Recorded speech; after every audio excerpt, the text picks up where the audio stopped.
Hello, world. Welcome to a video episode of the Deep Dive. What? Yeah, it's true. It's the inaugural video episode, and I'm super hyped to do it with AJ Jacobs. Hi, AJ. Hello, Ayal. Thank you so much for having me on this Yeah. inaugural video episode. Yes, thank you for coming on. Um, yeah, I'm really excited to hear from you about an idea that's been helping you live well. Yes, well, I have lots of things that we can talk about. One, I love your idea of being an explorer and doing new things. So I thought I might talk, at least in the beginning, about an idea I haven't really talked about on other podcasts and that I don't have fully formed. It'll be an exploratory Great. conversation, which I like. But it's a lot about how I'm trying to change the way I talk to be happier and to be a better person. Because I really do think that language is the root of many of our problems and it distorts reality. And if we can change the way we talk, it'll change the way we think, change the way we look at the world. So I have 5 ways that I'm trying to change the way I talk that we can go over one by one pretty quickly. And I am excited because I know you're a very thoughtful person. So I want to hear you. I want to explore it with you and get your feedback so that I can refine my thoughts. Awesome. Yeah, that sounds great. And thank you. I'll try not to disappoint. Yeah, maybe like very quickly before the 5 points, I'm eager to hear about, maybe just one instance where language has failed you and, and kind Oh, of prompted this thought. well, these are the 5 things are the 5 times that they failed me. Okay. Oh, fantastic then. So, well, one is uh, nouns, especially nouns for people, is a problem because I think you are labeled as something and it becomes a self-fulfilling prophecy and you become obsessed with it. So, for instance, if my kids say, oh, that guy's an asshole, I say, no, he acted in an asshole-ish manner in that Mm, particular instance. We don't know about the rest of him. We don't know what he's going through. Because if you say someone's an asshole, then they'll start to act like an asshole. You'll view everything they do as an asshole. mm. But of course, it's not just, I just use asshole because it's an interesting word. But to me, but I would never identify myself as a Jew. I would identify myself as, someone who likes some of the Jewish traditions and thoughts. I would never say I'm an effective altruist. I like effective altruism, this philosophy of trying to be smart about altruism. But I would say I like some of altruism and effective altruism. And I think it is so important. I think it would change a lot. And weirdly, I did some research. There was a movement in the 1940s called E Prime, which was Mm. all about eliminating the verb to be when Wow. applying to people. And I wish it had taken off because I think the world would be a better place, especially like also liberal and conservative. That's a huge problem. I would say, I have some beliefs that accord with liberal thought, and I have some beliefs that don't. But I hate being called a liberal or a conservative or a libertarian. It's so reductive and problematic. So that's point number one. What's your thoughts on that, Ayal? Uh, you are a thinker. I'm sorry, I used the noun. You are a person who likes to think. So I would love to hear your thoughts. Yeah, well, my thought is I really like it for the reason that basically what you're saying is that we should move away from speaking in a state focused manner to a process Hmm. oriented manner, right? And Definitely, I yes. really like it because it's something that I just yesterday recorded an episode with Jack Hobner, and we discussed a little bit about the difference between processes and states, and that is absolutely true. In the end, we are processes. We are ongoing processes. So just recently, I'll give you an example about my life, something which I'm trying to speak better about is health. We say health as in I'm in good shape, but this is actually limiting us to look at one slice of time, right? One kind of snapshot. But really, health is just inherently this thing that goes on over time, like keeping homeostasis and whatnot. So, in that sense, we're constantly healing in the sense that we're fighting off entropy, right? That would be an example that comes to my mind. Agree 100%. Yeah. It's all about, yeah, when you use a noun, you're fixing something in time, you're making it essential, and people change, life changes, everything changes. So it is much better to avoid that essentialism. All right. So number 2, are you ready for number 2? Ready. I'm just trying to think of what to do as number 2. Well, let me try this. I think, in my opinion, opinions are a terrible thing. The word opinion is a terrible thing and has caused a lot of problem, because what it does is it conflates two totally separate ideas. One is your opinion, meaning that this is your taste. In my opinion, broccoli is delicious. In my opinion, country and western is the best music. With a high, so that's one of the definition. Another definition of opinion is, this is my hypothesis about the reality of the world. So in my opinion, the world is flat. In my opinion, abortion is wrong. These are totally different. And the problem is, when you do have everyone has the right to their own opinion. In one sense, you have the right to like country music, but you don't have the right to an opinion, when opinion really means a hypothesis with no evidence. So I would say get rid of the whole word opinion, because it's so confusing, and say either, like, my taste is, this is my personal taste. I love broccoli. I love Mexican food. That's one thing. Or you can say, in my hypothesis is that guns should be banned across America, and here is why, and here's my evidence.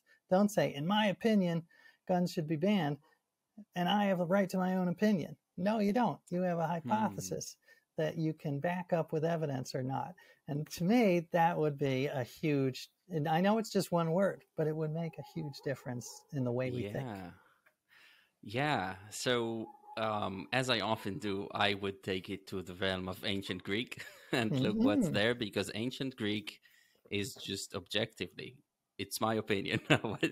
it's just really good to do philosophy with ancient Greek for several reasons. But the word for opinion would be doxa, right? So we know it from orthodoxy, for example, which literally means correct opinion. So you're being fed this thing, and it's the correct opinion, and you should not question it. It also gives us dogma, which is the product of looking, basically, or of opining, which is making a decision and sticking by it and then applying that. But doxa comes from the verb dokeo, which is I see, basically, I look. And opinion is what seems to me, doxa, right? So if you say, this is what seems to me, you understand immediately, literally, that you're talking about one perspective rather than an all-encompassing view of a thing, right? And actually, I think it would be okay if in our minds we retain that understanding that an opinion is just me sharing my perspective, right, about country music or anything. The problem is when we conflate opinion with knowledge, which is something with a much higher bar or standard of actually grasping something theoretically, and giving a good explanation for it, right, using evidence. So it's going to be an interesting thing with language, because it seems that we tend to take language and just for some reason omit parts that are actually reflected in the language, as in it seems to me. But then after a while, you don't speak as if it seems to me, you speak as if it is. right? I love Interesting. that. That is a great way to put it. And speaking of the knowledge part, I've been reading this book called "Don't Sleep, There Are Snakes," and it's about a. Do you know that book? No. It's I don't. It might be obscure, but it's about a guy who lived with an Amazonian tribe for decades and tried to analyze their language. And this was a tribe that had very little interaction with the rest of the world. And in their language, there is no one word for "I know." There are three words depending on how you know that. So one version of "I know" is "I saw it." I saw it with my. I know, that he was at the restaurant last night because I saw it. Another version of "I know" is "I heard it secondhand." I know he was at the restaurant because I heard from my friend. And the third is "I know because I deduced it." So I saw the receipts that at the restaurant. So I figured out that he was there. Oh, And that's I great. think that is we need a much more specific vocabulary of epistemology, of how we know stuff. Because otherwise, when people say "I know," like you say, it gives this level of legitimacy that it doesn't deserve. Yeah, yeah, I agree with it 100%. Again, to go to ancient Greek, another word for "I know" is oida. Oida is literally the um, perfect aspect of "I." So it literally means "I have seen," oida, but Ah. it just means "I know" in the present, even though it's in like a perfect aspect, literally. Um, yeah, and the interesting thing is that we do have, even in English, um, understand and know, right? And we actually might have the vocabulary, but if you ask them what is the difference between knowledge and understanding, it's going to get murky, kind of, when you trying to discern the two. And it's almost like we might have the vocabulary, but we need to think long and hard about what actually the difference is. And there's a Mm. difference, but I'm not sure whether I want to take all the airtime. I don't know. What do you think? I don't. Yeah, I would have to think about it because I haven't given enough thought to knowing versus understanding. Um, but I do have one other epistemological language reform that I think would be important, Yeah. which is I think when we need to be more Bayesian, Bayesian Hmm. probability. We need to think more in probability and even assign percentages. Because when you say something may happen, that could mean a 1% chance, it could mean a 99% chance. It is a huge difference. And this, I can't remember the exact wording, but my friend wrote a book where he talked about the Bay of Pigs disaster. And one of JFK's advisors, he said to his advisor, "What are the chances? Is this going to succeed?" And the advisor says, "This has, there's a chance this will fail." And JFK interpreted that to mean a very low chance, whereas the Hmm. guy was thinking in his mind, there's a 50-50 chance this will fail. So that lack of specificity almost caused World War III. So when I talk, I try to, I'll say to my wife, she'll say, "When are you going to be home?" I'll say, there's a 70% chance I'll be home at 6 p.m. And, maybe a 10% chance I have to stay till 9.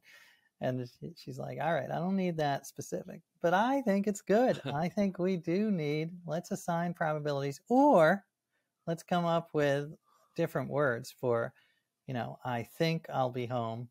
So I think I'll be home might be like 10%. I'm guessing I'll be home would be 30%, something like that.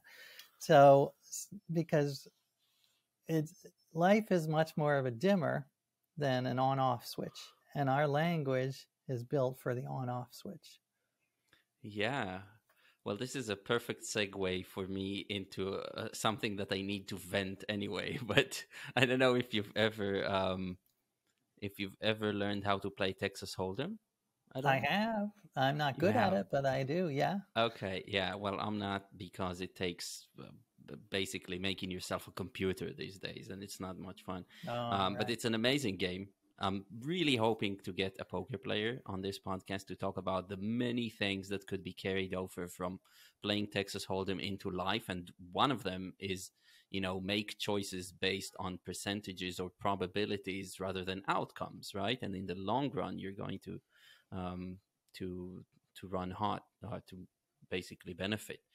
Um, but just recently, there's a huge hand in the poker world where everybody's conflicted about, where there's allegations of cheating, and nobody knows the truth. And right now, it's been 6 days at the time when we're recording this, which is October 7th, and they're freaking out about it. And because it's all poker players, first of all, it's amazing to see that even very good poker players who are kind of having the same protocols to think about hands are reaching vastly different conclusions about this. And a lot of them actually are saying things like, I went from believing that she's innocent 75% to believing in cheating of like 60%. And it's very interesting to see that. So you might want to tune in to that I great like it. controversy, because it's like an unfolding Agatha Christie novel in real time. It's fascinating. Wow. Well, a Yeah, couple so of thoughts. I agree. Like when yeah. I say something, I say I believe 60% that we that we should limit guns or whatever it is. I believe, because yeah, you can never be 100% sure. So, do you ever think that we're going to figure out the cheating, or is there no way? Like, what is the end to this riddle? It's very hard. It's very hard. It just shows you, like, there's a crazy set of facts. Um, it was basically starting with a bizarre hand where a woman made the correct call and won the money, but through just the usual reasoning of very good poker players, she wasn't supposed to make a correct call. Like with reasoning, she was supposed to choose something different, but she chose the winning thing. So it's for the poker episode. But then now they're finding interesting things, like actually a crew member, a staff member, actually stole money from her after the stream ended. So now they're saying, could he have taken his cut after the cheating? Stuff like that.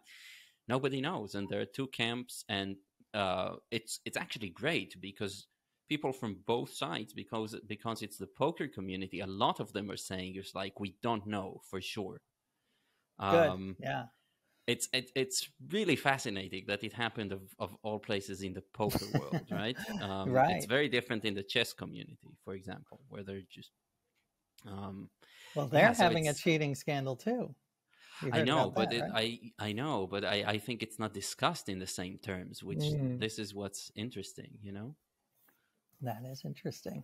Fascinating. Yeah, and how do you come up with the probabilities? Is it very much intuition, or is anything additional going into it? Well, I mean, whenever I try to avoid intuition whenever I can, I'm not a big fan of it. Uh, so when I can figure out actual numbers, I'm trying to think of an example. I mean, I do try to reason. So, for instance, if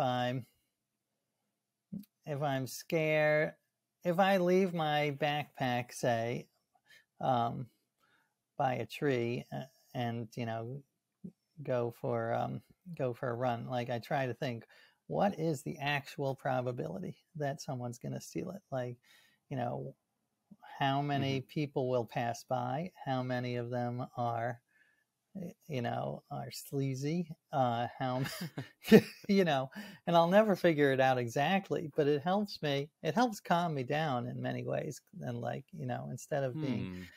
oh, like even with COVID, like what are the realistic chances? So should I actually go to this restaurant? And I'll never know the exact answer, but to try to think it through step by step rationally, as opposed to going with my gut, I find I find it a better way to live. Yeah, so that's really interesting. What would be a number, a percentage that you'd be comfortable with living your backpack with some valuables? Is that a Exactly. number that's not zero? Yeah, no, it is not zero. It is not Oh, zero wow. because like, sometimes it's such a pain in the butt to lock up the backpack. Like I did this, I think it yeah, like at an amusement park. I remember I left my backpack. I could either pay like $20 for the locker Mm-hmm. or I could just like leave it in a corner. And I'm like, you know what? People are here for fun. There're going to be some sleazeballs, but it's primarily children, and uh, the chances are slim that someone steals it, and the chances are huge that it's a pain in the ass to lock it up. So I'm going to leave it, and it didn't get stolen. So I don't know again that if I would made the right decision, because just because something worked Mm-hmm. out doesn't mean it was the right decision, as you know from poker. Uh-huh. But it did work out. I will say that. Yeah, okay, but I have to press you a little bit. Did you have a number in your head, like an actual number in terms of Oh, in terms, percentage? I did not, but I would say, yeah, I guess it would be. Well, it also depends how much, how valuable what is inside it. So Right, of course. say it's $100 value, then, and it was $20 for the locker, then it does make Hmm. sense that the number would be 10%. Like, I mean, 20%. Like if I am 20% or less Oh uh, yeah, yeah, convinced that it's going to be stolen, then yeah. I would Right. leave it out. Yeah, you'd have to be right at least 5 times before you're wrong once or something like Exactly. that. Right. That's great. That's great. That is straight out of poker. So it's pot odds in real life. I love it. Yeah, yeah. Now What? you What? said, Mhm. oh, I didn't mean to interrupt. No, go Uh, ahead. I was saying, I'm happy. I know you love poker, and you mentioned you love puzzles. So my latest book is about puzzles, and I've given it a lot of thought. So I'm happy to pivot to puzzles for a bit if that's of interest to you. Yeah, I mean, you did say you had five, so I don't know. Shouldn't we go Was through that that? five? All right. Well, I'm yeah, not sure. I have a few more that are in the, but I'll just throw one out. Like, Sure. I guess it's similar to the opinion one, but saying, I never would say something like that. That was a great movie, or that was an awesome meal, because that is again conflating knowledge and objectivity with my taste. So I would say I like that movie. It appealed to me for XYZ reasons. And that's my Hmm. problem with criticism. I hate when critics pretend that there's some objective reality that they're reflecting and saying, this movie was, you know, uh, was contrived. Well, okay, what you're really saying is I have seen this kind of thing before and it did not appeal to me. But uh, you should never state like an objective fact, because it's also, I think it's bad for art in general. Like people should be allowed to experiment, knowing that some are going to not like it and some are going to like it. But if you are in a powerful position and say, this is crap, that is really, stultifying to art in general. Yeah, yeah, that's right. Between your 2 points, actually, because it's also not speaking in these like adjectives, right? Also, and so more putting it and making sure that it's understood that it's a perspective. Yeah, Mm-hmm. I agree with it totally. And yeah, here comes the pivot to puzzles. Um, yeah, language is a tool, right? But not a tool that was consciously fashioned to really achieve, or I think it evolved naturally to achieve something specific, which is probably survival, because that's what we evolved to do. So I would imagine that if, for example, we evolved to really like high sugar foods, right, in order to survive, I would imagine that language has also evolved to kind of do the same thing, right? I And love it. What's an example of that? I like the idea. mhm. Sort of the super, what's it called? The super stimulus. So, Yeah. is there an example you can think of? Not to put you on the spot. Oh, yeah, if it's a super stimulus. Yeah, I don't know that I was approaching it from that way. So I would have to think about, but my thought is, we have to account for the fact that our language is state oriented, not process oriented, is all these things, and recognize that yes, we don't like it today, but maybe that's part of our evolution into as a species who seeks to live well rather than just live, which is a Yes. big difference. Um, right? So I think, in a sense, language has served us very well, right? Yeah. It has, as I agree with you 100%, language probably evolved for survival and making social connections as opposed to reflecting reality. And I will say, here's the pivot to puzzles, Mm-hmm. because I think puzzles, I wrote a book about all different kinds of puzzles. So there was, riddles, but also Sudoku, logic puzzles, chess puzzles. Uh, but word puzzles in particular, I think, are good at making you think about language, because a good word puzzle is it's basically a pun. It's taking a word that you think has one meaning and it actually has another. So, like, a crossword puzzle clue that talks about a trunk, and you're thinking, oh, it's the trunk of an elephant, but no, it's the trunk of your torso, or it's the trunk of a luggage is also called a trunk, Mm-hmm. and so it's that kind of twist, and it's changed the way I read, because I always think, I can't believe how many words, how imprecise English is, and how words have so many meanings. The word set, S-E-T, is the world record holder for most meanings in the Oxford Wow. English Dictionary. It's over 600 meanings What? for just, I think it's just the noun version of set, which is crazy. Like, what is Holy going moly. on?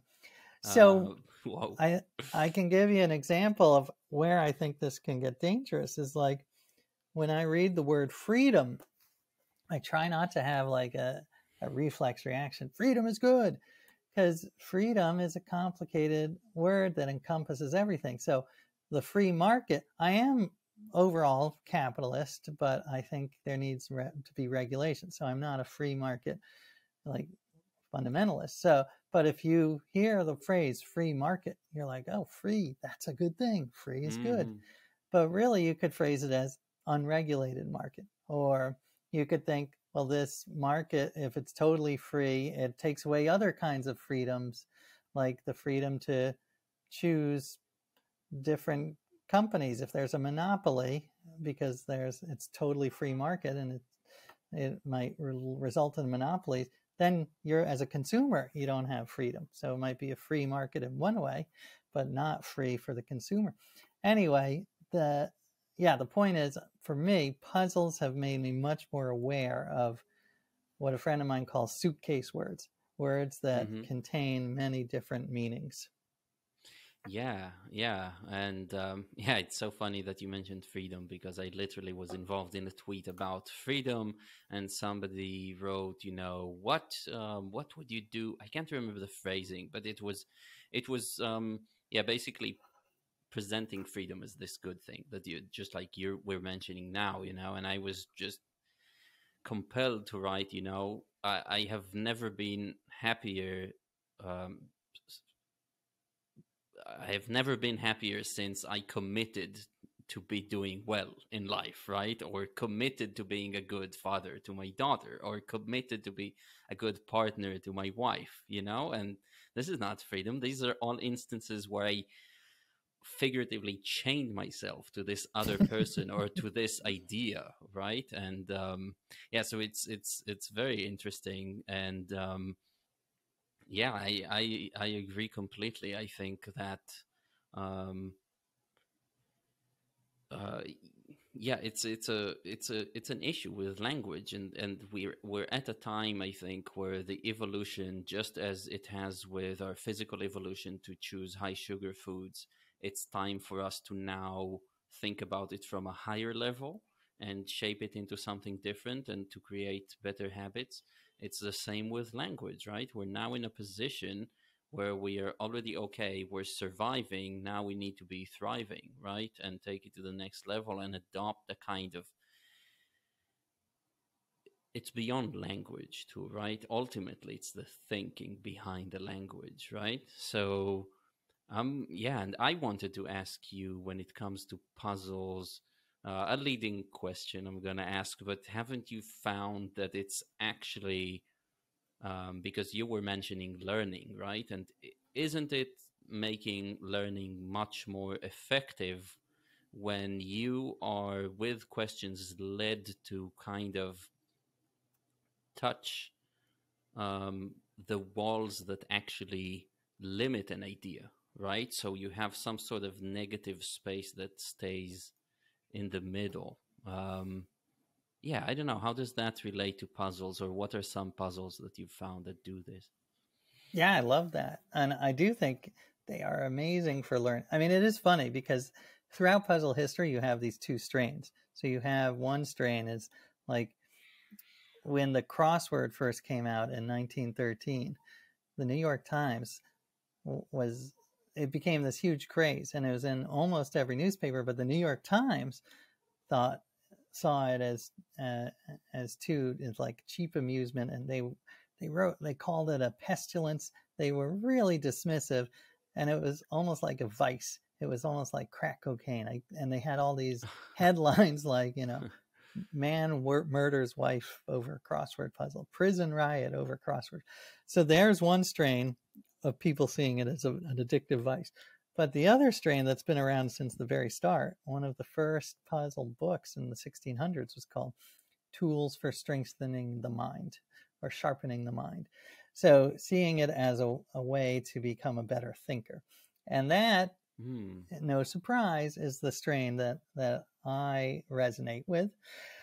And I do think it is a great way to learn for many reasons. I mean, first, it's more fun. Like if you're just trying to sit and you're hearing a lecture, I'm going to tune out. But if I'm solving a problem together with the professor, then that is going to be, I'm going to pay more attention. Another way I think it is good is it trains us to be creative thinkers. There's the cliche, think outside the box, which actually the cliche originated with a puzzle. So I feel okay saying the cliche because the puzzle was, you probably know it, there were 9 dots in a square pattern. Okay. And the puzzle was to draw a line that connects all the dots. And right. And how do you do it? And the only way to do it in 3 or 4 lines, I can't remember whether it's 4, I think it's 4, is to go outside the box, right. Go outside the corner, and go all the way in. So I love that. And I do think for me, it has really spurred creative thinking. And you see it in life all the time. Even a lot of puzzles are about turning something upside down. And that I see in life all the time. A lot of innovations are about, like the assembly line was, let's bring the car parts to the workers instead of having the workers go to the car parts. And you can see that, like, I'll give you one example of a puzzle with upside down thinking, which is there's a man in a room, the walls are concrete, the floor is dirt, and there's nothing else. There's a locked door and a skylight. So the man starts digging in the dirt. He knows the dirt goes down thousands of feet, but he still keeps digging. What is he thinking? What's he trying to do? So I'm just giving myself a recap. There's a man standing on a dirt floor, There are walls all around him with a door and a skylight on top, A locked door. No way a out of that locked door. door, right? And he's digging, digging, digging. Well, is it like kind of like the children's joke about you're gonna get to China or something like that? He is never going to get to China. Well, I guess Okay. he would if he lived thousands of years. No, what you do to solve it is you've got to sort of think back or upside down. Like he is digging a hole, but when you dig a hole, what else are you doing? Where is that dirt going? You're making a mound, you're True. making a little hill. So what he's doing is he's not digging the hole for the hole. He's digging the hole to build a mountain, a little mountain that he can climb up and get to the skylight. So And that to anybody listening and thinking, Eyal is an idiot. No, you guys try it on your first video episode to be stumped with a puzzle. listen, I did not get it either. I think listen, I didn't, and yeah, I did not mean to put you on the spot. I was just an example of unintuitive thinking. I embrace it.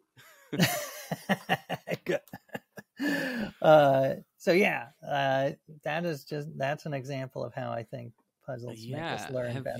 Have you has there anything changed in your behavior thinking in general? Like, are you more likely to actually come up with puzzles for yourself, knowing that they would make you, or think about things as puzzles? Is it something that you transferred, the skill that you transferred?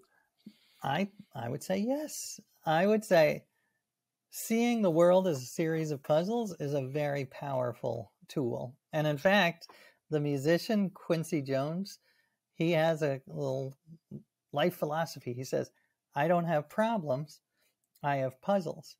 And I love that because the word problem is very intimidating. It seems intractable. It seems painful. Whereas a puzzle, it's like, okay, I can solve that. It's solution oriented. It's almost a little playful. And I try to see my problems as puzzles whenever I can. And I'll give you a very concrete example, which is if I'm talking to someone from the other side of the political spectrum, things can get ugly. And I guess my default mode would be to argue, debate, try to convince them with facts and be like, how can you be so stupid? Here, X, Y, and Z facts. That, as you might have noticed in the last 10 years, is not very effective. And in fact, often it is counterproductive because they polarize and you just get more entrenched. So instead, if I'm talking to someone with a radically different opinion, I will try to see it as a puzzle and almost encourage them to see it as a puzzle and not a war, but a cooperative adventure of why do we believe what we believe? Why does she believe what she believes? What evidence? Is there any evidence that I could present to change her mind? Anything that she could present to change my mind? Why do we believe what we believe? Why? What can we do to move forward, even if we don't agree? Is there any way to do that? So all of these, I think, are interesting puzzles. First of all, it makes my life more pleasant because instead of screaming and getting angry, I'm like solving mysteries. And secondly, I do think, if we are going to get through these huge tribal rifts, then this is the way through. It's not through berating someone until they're like, oh yeah, I'm an idiot. Now I see your point of view. Yeah, absolutely. And, we might as well mention that this is done with the language that is so flawed at first glance. But if we work with it and we are not confused about what we're saying in our own mind, we can understand how to use it better. And I think, like you, there's almost nothing more beautiful than actually talking to someone and seeing what they mean when they talk about something, right? So Raymond Carver has a short story called "What Do We Talk About When We Talk About Love?" Right? And it's something that just the title, I don't carry the whole message of the story with me, but just the title is like you meet somebody, and it's actually very important to figure out what they're talking about and what the underlying concept is, because we can't assume that when they say something we mean the same thing. And it is like solving a puzzle, right? You're going into their mind. You don't know how these concepts relate to one another yet. There, you don't know. You just hear the words coming out, and as you ask questions and you can navigate the space, and there's like when you say, you know, when you say this thing, do you necessarily mean the other thing or not? And as you get more questions, things click, right? Things fall into place. It almost is like solving a puzzle. And when you have a clear idea of what they're like, then you can juxtapose it with your own matrix of concepts and find a way to communicate. And it's a fascinating thing to do for sure. Yeah, I love that you embrace it as well. And in terms of traditional puzzles, what are your genres? Do you like word puzzles, Sudoku? Do any of those chess puzzle? What do you like? Yeah, Logic good puzzles? question. So I already mentioned an Agatha Christie novel in the context of the poker hand that's unfolding. You know, I really love the whodunit. Although, could they be called puzzles? This is something which I always wondered about, and maybe you, with your knowledge of puzzles, can help me. Are they proper puzzles, or is it always the case that the solutions are kind of deus ex machina, but we're given a notion that we could have figured it out? But really, I think that Agatha Christie or Arthur Conan Doyle still kept all the power to themselves. I'm not sure. What do you think? Could Well, these that be would called be puzzles? interesting. Well, first of all, I think I am very liberal in my use of puzzle. I think it's a very big 10. So anything where there's an aha moment, anything where you can have some sort of revelation and see things in a new way can be a puzzle. So I do, and I was going to have a chapter in my book on mysteries. I just ran out of time. But I would be very interested from an empirical point of view. Does Agatha Christie hold all of the power? Like if you had 100 people read and then there were none, how many would figure it out? And maybe you're right, and it's like 0 or 1. But maybe, especially if you've read like 10 Agatha Christie's in a row right before, maybe you could get to 20% of people figure it out, which I hope, because I think that's better. I think if you have, my friend said there's nothing easier than to design an impossible puzzle. Like it's really easy to come up with a puzzle that no one can solve, because you just have to hide everything. So you have a good puzzle is like a good piece of art where there's a rhythm to it. You get certain aha moments building to the final aha moment. So I'm hopeful. But you're right. It's funny because I always get to the end and I'm like, I could have figured that out. But really, could I have? But could you? Yeah. I wasn't that. I say it because it would be frustrating to me. I mean, I was probably like 11 or 12 reading those, so I don't know if I could piece all the things together. But I remember noticing that, this wasn't a completely fair game. Although, maybe I should have read them 20 times without the ending, and then figure out like, oh, maybe if you don't actually read the chapter where Poirot brings them all together into one room, and you read these chapters first like a dozen times, maybe you could have figured it out. So anyway, I remember being tantalized by those books, like so addictive, right? And yes, crosswords, which by the way in Hebrew are just much easier to make, just because we don't have the vowel letters, so it's like so much easier. Yeah, there's also, I don't know if you have it in English, but do you have the form where it's like logic crosswords, where it's like word games kind of going on, because in Hebrew that's a big thing again because of the script and the spelling. So I Interesting. really like those. Today, I think it's mostly, and I hate to bore my my loyal listeners with this, but Plato's puzzles. His dialogues are amazing puzzles, and they use many different layers of clues and things. Like, it's a drama, and it's about language too, because the language is extremely confusing. People just speak their mind on there.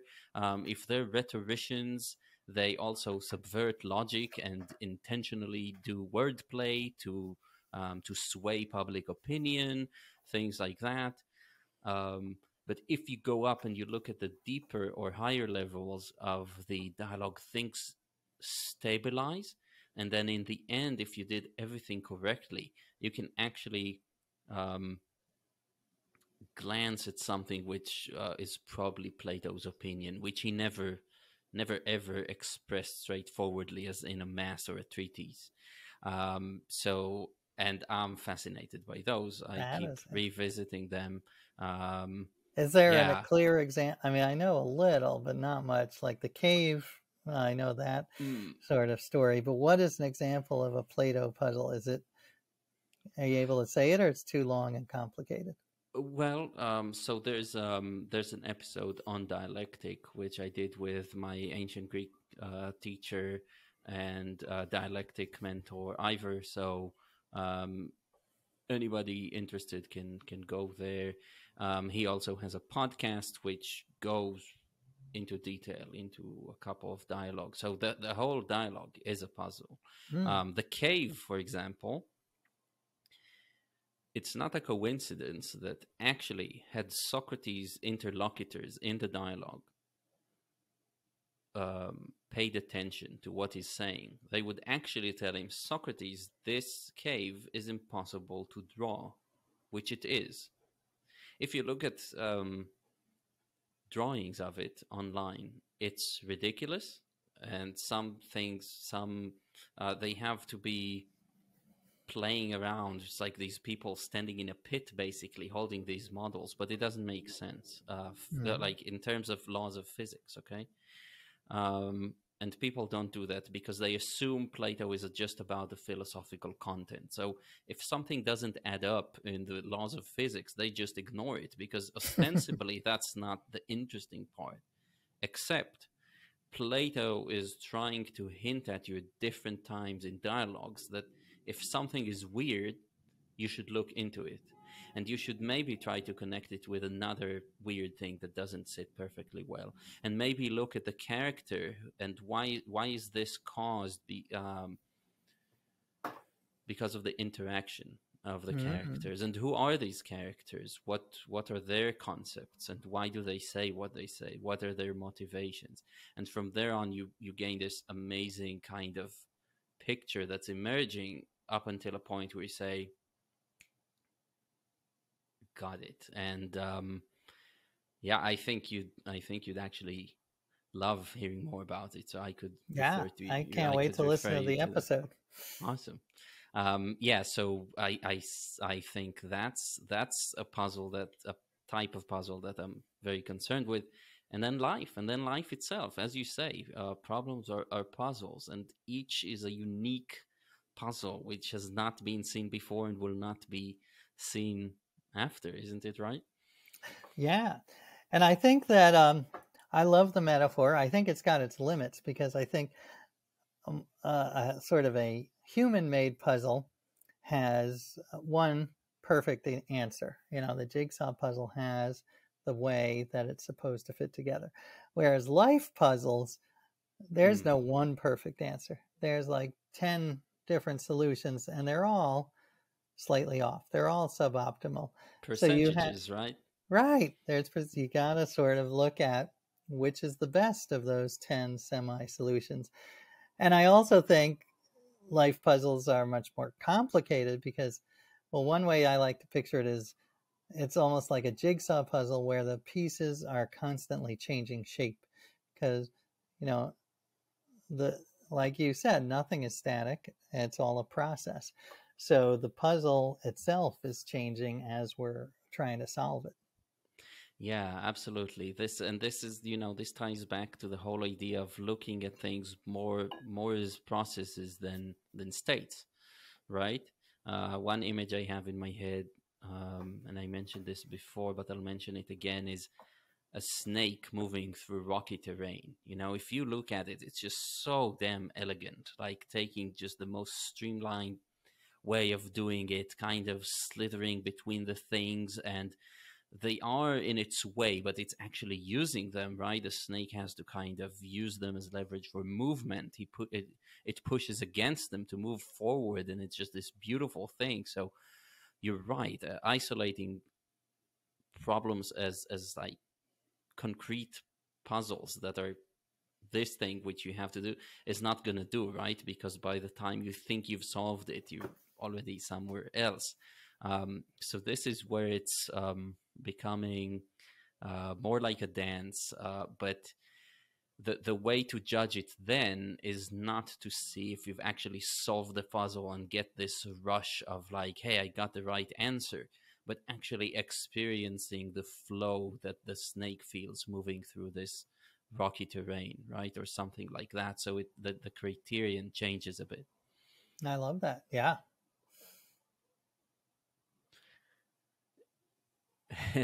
Is it yeah, is it something that you've actually noticed, like living with the awareness that yeah, the world is a series of puzzles that keep moving? Yes, and I think one of the secrets to solving puzzles that I use in my life is cognitive flexibility. Like, you need that to solve a puzzle. You need to be able to see it from 100 different angles, or else, because the puzzle maker wants you to see it in one way, but the solution is going to be another. And this goes back to what we were talking about in terms of language, the flexibility, like, and putting probabilities on things instead of black and white. That, to me, has made all the difference. And I think, I haven't cracked the code on how to live well, but I work at it and I experiment. And it is in that experimentation that I think is the key. It's always trying new things. Maybe one week I'll say, well, let's see if I'm a fan of memento mori. So like, reminding myself of death so that I try to cherish life when I have it. So like, I'll experiment, how can I create memento moris in my life that make my life better instead of depress me? Is it that I put up like little pictures of skulls? What if the skulls were like, cute cartoon skulls so they don't scare you? How else can I be reminded of should I have a death counter where it's like, I'm expected by insurance to live another 30 years or whatever. Should I put that in the corner? So I try all these things, remain flexible, and see what works. Yeah. So if you were looking at the parts of your soul, let's say, and by soul I just mean the non-physical aspect, whatever we call emotions or mind or desires or something like that, have you noticed that because you're able to approach things with curiosity and really integrate all these things to work on problems, there's less friction there? Everything is more well-oiled, so to speak? Yeah, I mean, again, there still needs to be a lot more oil. I'm still a huge work in progress, but I do think that one thing, just like thinking about, oh, I'm feeling really angry. Why am I feeling angry? What is going on? Is this anger helping? Is this, what can I do to alleviate the anger? So when I have being very aware of my emotional state, and then immediately turning it into a puzzle and being curious about it, as opposed to just, blindly following my feelings. Because I do think feelings, without feelings, there would be no no point to life. I do think, joy and curiosity and wonder and awe are all amazing feelings. But I also don't trust them. I don't think that, from an evolutionary standpoint, a lot of times we have our feelings are there for reasons that no longer exist.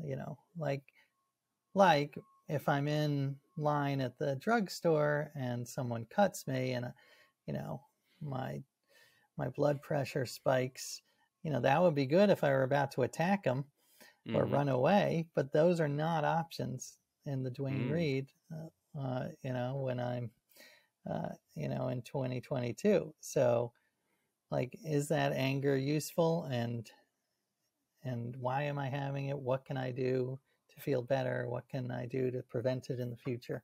That kind of thing. So yeah, puzzles, definitely. Seeing the world as a puzzle, seeing my mental state as a puzzle is huge in terms of how I live. Yeah. Okay. So I'd like to puzzle you about something in the spirit of, and it doesn't mean that the answer is correct just because this is what I think. But what is it that kind of gives us so much satisfaction? Let's say, even if it's momentary, when we solve a puzzle. That is a good puzzle. I mean, I think that there are a lot of ways to answer it. First, I think there's an evolutionary drive. We have an instinct to solve puzzles because I think the first puzzle was, how do I get food?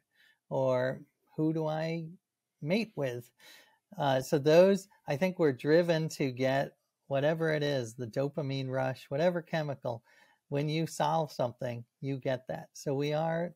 but I think it goes beyond that. I think it's more than just, an evolutionary drive. I think it is, to me, it's the joy of an unexpected.